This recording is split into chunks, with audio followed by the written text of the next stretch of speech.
అధ్యయనాన్ని మనం ఎలా చూడాలి? అంటే పార్లమెంట్లో సెంగోల్ కాదు రాజ్యాంగం కావాలని కొంతమంది నిన్న ఒక లెటర్ స్పీకర్ గారికి ఇచ్చారు. అదే టైంలో బీజేపీ కొన్ని అభ్యంతరాలు వ్యక్తం చేస్తూ ఉంది. ఇది రాజరికపు చిహ్నం కాదు, ఇది మన సంస్కృతి వారసత్వ సంపద అని బీజేపీ అంటుంది. దీన్ని మనం ఎలా అర్థం చేసుకోవాలి? ఇప్పుడు పార్లమెంట్లో సింగోలు నిజంగానే అంతగానో మన సంస్కృతి అయితే సింగోల్ గురించి పార్లమెంట్ లో అంటే ఆమోదం జరగాలి కదా. రాజ్యాంగ నిర్మాణ సభలో రాజ్యాంగ నిర్మాణ సభ దాన్ని ఆమోదించాలి కదా. రాజ్యాంగ నిర్మాణ సభ దాన్ని ఎందుకు ఆమోదించలేదు? మరి నిజంగానే సింగోలు మన సాంప్రదాయము, సింగోలు మనకి రాజదండం అవసరము, ఈ ప్రజాస్వామ్యానికి రాజదండమే పరిష్కార మార్గం అని చెప్పేసి పార్లమెంట్ భావిస్తే, రాజ్యాంగ నిర్మాణ సభ భావిస్తే దాన్ని ఆల్రెడీ పార్లమెంట్ మన రాజ్యాంగంలో చేర్చేవాళ్ళు కదా. ఇది కంపల్సరీ ఉండాలనే విషయాన్ని చేర్చేవాళ్ళు కదా. ఎందుకు చేర్చలేదు అని రాజ్యాంగ నిర్మాతలు? వాళ్ళ దాని అవసరం లేదండి. నాకు అర్థం కాలేదు. ఇది భారతీయ సంస్కృతి అంటే ఓ రాజదండాన్ని తీసుకొచ్చి పెడితే భారతీయ సంస్కృతి కాదు. భారతదేశం అంటే ఇవాళ భారత రాజ్యాంగంలో అధికరణ నంబర్ 1 ఏం చెప్తుంది? India that is Bharat, it is union of states. ఒక భారతదేశము యూనియన్ ఆఫ్ స్టేట్స్, బహుళ సంస్కృతి సాంప్రదాయాలు అన్ని ఉంటాయి. అంతేగాని సింగోలు తీసుకొచ్చి ఇవాళ ఇది రాజదండము అంటే రాజరిక పరిపాలన అంతమైపోయే ప్రజాస్వామ్య పరిపాలన వచ్చిందని చెప్పి రాజ్యాంగం ఆమోదించింది. ఇన్ని పార్లమెంటరీ ప్రజాస్వామ్యాన్ని ఆమోదించిన తర్వాత ఏ రాజరిక చిహ్నాలతో పని లేదని చెప్పింది. అధికరణ 18 ప్రకారంగా రాజరిక చిహ్నాలు అన్ని రద్దయినాయి. రాజరిక చిహ్నాలు, రాజాభరణాలు అన్ని రద్దయిపోయినాయి. తర్వాత రద్దయిన తర్వాత నీకు తీసుకొచ్చి పెడతానంటే ప్రజాస్వామ్యంలో ఎందుకు ఒప్పుకోవాలని నాకు అర్థం కాలేదు. అంటే ఇంకో ఆయన తీసుకొచ్చి ఇంకో రాజాభరణం పెడతాడు.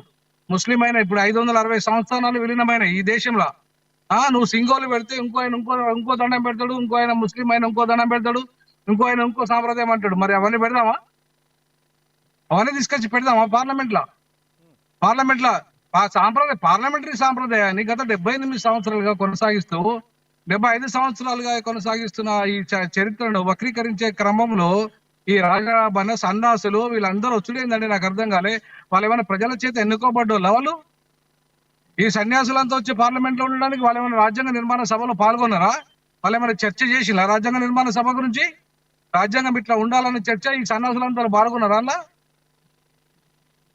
ఇవాళ ప్రధానమంత్రి హోదాలో ఉండా నువ్వు మాట్లాడాల్సింది ఎవరితోని? పార్లమెంటరీ సభ్యులతోని, రాజ్యాంగ నిర్మాణ సభలతోని, రాజ్యాంగ ఎక్స్పర్ట్స్ తోని, అట్లాంటి వాళ్ళతో నిర్ణయాలు చేయాలి తప్ప సన్యాసులను తీసుకొచ్చి నువ్వు చేస్తానంటే ఇవాళ సన్యాసులు ఇలా గుడికి పరిమితం కావాలండి. ప్రజాస్వామ్యంలో ఉన్న వాటికి సంబంధం ఏంటండి వాళ్ళకు?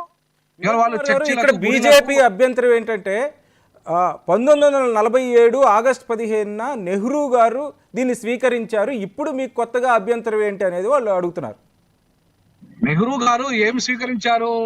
నెహ్రూ గారు స్వీకరించినది వాళ్ళు ఎవరైతే ఉన్నారో, ఎవరైతే బ్రిటిష్ ప్రభుత్వం ఉందో ఒక రాజాభరణానికి చిహ్నంగా వాళ్ళు గతంలో ఉన్న దాన్ని ఇచ్చిండ్రు. దాన్ని నెహ్రూ గారు చట్టసభలో దాన్ని ఆమోదించలేదు. చట్టసభలో దాన్ని ఆమోదించితేనే అది ఆమోదమైనట్లు లెక్క. రాజ్యాంగ నిర్మాణ సభలో అనేక అంశాలు 2 సంవత్సరాల 18 నెలల 11 రోజులు చర్చలు జరిగినాయి.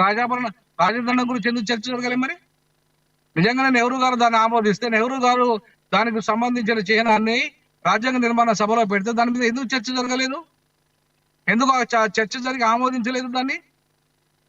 నెహ్రూ గారికి ఒక సాంప్రదాయంగా ఇచ్చిరండి. అది ఒక సాంప్రదాయంగా ఇచ్చిన దాన్ని ప్రజాస్వామ్య చరిత్రలో ఉండాల్సిన అవసరం లేదు. పార్లమెంటరీ ప్రజాస్వామ్యాన్ని ఎన్నుకున్నాక పార్లమెంటరీ ప్రజాస్వామ్యంలో దండం నీతి ఏమి ఉండదు అన్న. రాజ్యాంగమే నీతి. రాజనీతి అంటేనే రాజ్యాంగం యొక్క విలువలు, రాజ్యాంగం యొక్క నిబంధనలు, అదే రాజనీతి. నువ్వు కొత్త రాజనీతి ఉండదు. నెహ్రూ కాంగ్రెస్ మేనిఫెస్టో అమలు చేసినా కూడా అల్టిమేట్ గా మేనిఫెస్టో రాజ్యాంగం లోబడి పనిచేయాలి. బీజేపీ మేనిఫెస్టో ఉన్నాక కూడా రాజ్యాంగానికి లోబడే పనిచేయాలి. అంతేగాని బీజేపీ మేనిఫెస్టో రాజ్యాంగానికి కంటే అతీతం కాదు, ప్రధానమంత్రి రాజ్యాంగం కంటే అతీతం కాదు, రాష్ట్రపతి రాజ్యాంగం కంటే అతీతం కాదు. రాజ్యాంగమే సుప్రీం భారతదేశంలో. భారతదేశంలో భారత రాజ్యాంగమే సుప్రీం. దాని తర్వాతనే ఎవరైనా ఈ దేశ రాష్ట్రపతి రాజ్యాంగాన్ని పరిరక్షించాలి. అంతేగాని రాజదండాన్ని తీసుకొచ్చి ఆమోదిస్తా అంటే గుడ్డిగా పెట్టడానికి అసలు ఆ రాష్ట్రపతికి రాజ్యాంగ విలువ తెలిస్తే కదా. రాజ్యాంగం దాని యొక్క విలువ, దాని చరిత్ర, దానికి 300 సంవత్సరాల చరిత్ర ఉన్నది. దానికి కొన్ని లక్షలాది మంది జనాలు చనిపోయారు. ఇట్లా ప్రాణత్యాగాలు చేశారో ఆ ప్రాణత్యాగాలు చేసిన ఫలితంగా ఏర్పడ్డ రాజ్యాంగము స్వేచ్ఛ, సమానత్వము, సామరతత్వము, సామాజిక, ఆర్థిక, రాజకీయ న్యాయం పునాదిగా ఏర్పడ్డది.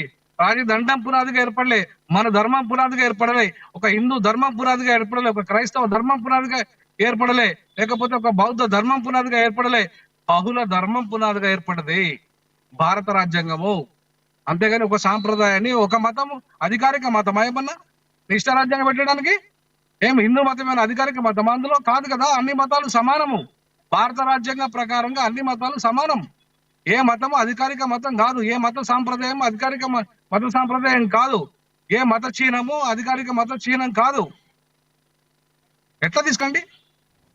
థ్యాంక్ యూ వినోద్ కుమార్ గారు. నేను మళ్ళీ వస్తాను మీ దగ్గర.